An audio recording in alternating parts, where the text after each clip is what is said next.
The subcompact sedan is unique to India, and there are quite a few major players in the segment.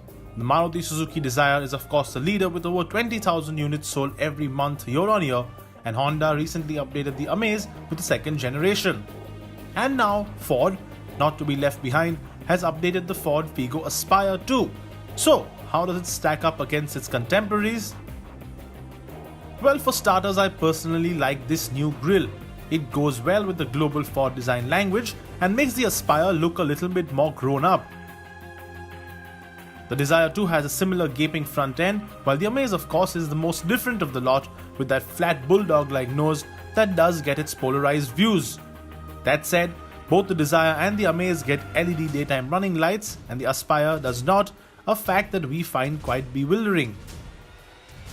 All three also run on 15-inch alloy wheels, but while the Amaze and the Aspire get a set of plain silver alloys, the Dzire gets a lovely two-tone, a much better looking one in my opinion. It's great to see how these subcompact sedans have evolved in terms of design from their last generation to their current generation. Of course, the Amaze looks far better. Dzire, of course, looks a whole bunch better than the last generation. But in terms of sheer design, when you put all these three together, it's the Figo Aspire that's still sort of the nicest of the lot. It still looks most contemporary and most modern, but they really have missed an opportunity when they did the facelift up front, because they could have easily added in a set of LED tail lamps, maybe a little bit more in terms of just some design element on the boot, maybe a little lip spoiler, and that would have made the car look so much nicer. But as I mentioned, in terms of sheer design, in terms of pure design and not elements as such, the Aspire is still the better car. In terms of elements, you do have the Amaze that has this nice sort of boomerang design there, or the Dzire that gets LED tail lamps as standard on all variants. Even the LXi, the base model, gets those LED tail lamps.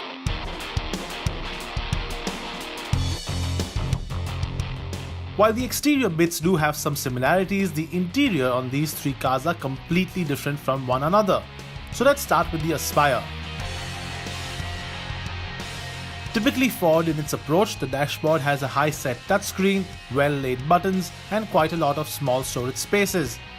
The screen in particular, as with all Ford products, is the best in class and has a very good user interface, and to top it all off, it has a great touch feedback too.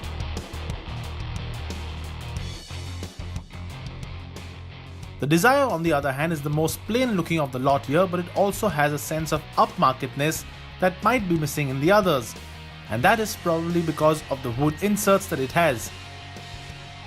The screen is larger than on the Aspire, and while the interface isn't as good, both these cars get Apple CarPlay and Android Auto.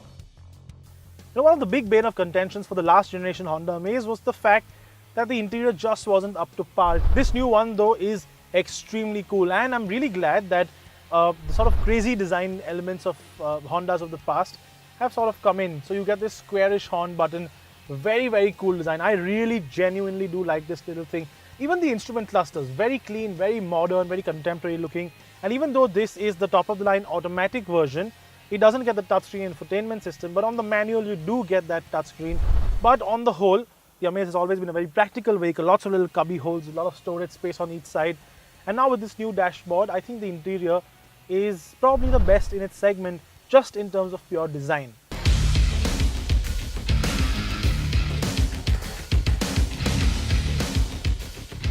Since we are already in the Amaze, let's start by telling you how that one drives. And the answer for this, and honestly all the other cars here, is that it actually drives really well.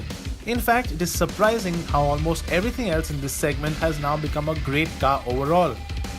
Power comes from that tried and tested 1.2-litre iVTEC petrol engine that makes 89 brake horsepower and 110 Nm of peak torque, and that puts it in between the Aspire and the Dzire.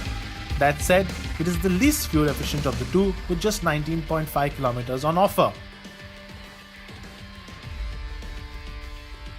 Now, all the subcompact sedans that we have on the comparison test today are essentially the same engine size, 1.2 litre, and they're all naturally aspirated. And the engine size is the same because, of course, the government regulation states you can't have a bigger engine than that if you're in that sub 4 meter category, or you won't get the excise benefits. That said, as with everything else in life, some engines are of course more equal than others, and that's exactly the case with the Dragon series engine that Ford has debuted on the Freestyle, and now same engine you get on the Aspire. It's the most powerful engine of the lot in this category, and it's got 95 horsepower and 120 Newton meters, and that horsepower figure is actually considerably higher than the likes of the highest selling car in the segment, which of course is the Dzire at 82 horsepower. And it's not just powerful on paper, it actually is a lot better to drive too, a lot more responsive, revs much nicer. Even though that Dzire engine is really good, and we're all of course very used to it, this engine has a lot of poke in the top top end of the rev range too, and that's the kind of engine I like. Surprisingly though, even though it is the most powerful of the lot here, it also manages to eke out a decent fuel efficiency figure of 20.4 kilometers per litre, which actually is quite commendable. And that brings us to Mr. Familiarity right here, which is of course the Maruti Dzire. Now there's a reason this car sells so well. Of course it's because of the far-reaching sales and service outlets that Maruti has, but also because it is a great car.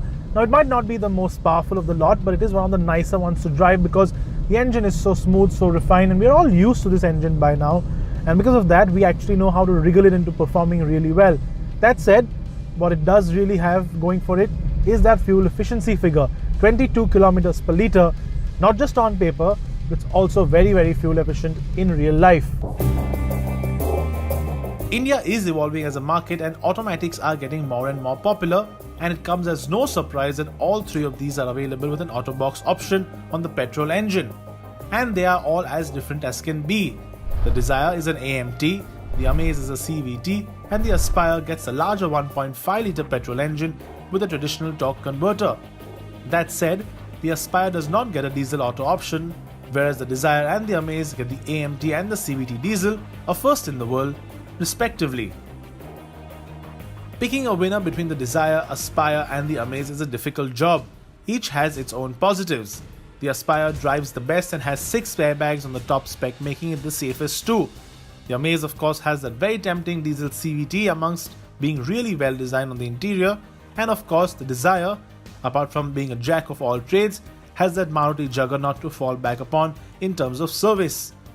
That said, as an all-round approach, it is still the Amaze that takes this test by a whisker due to its overwhelming ability as an all-round package. Yes, we know some of you don't like the way it looks, but it is still our winner in the subcompact sedan shootout and still the benchmark.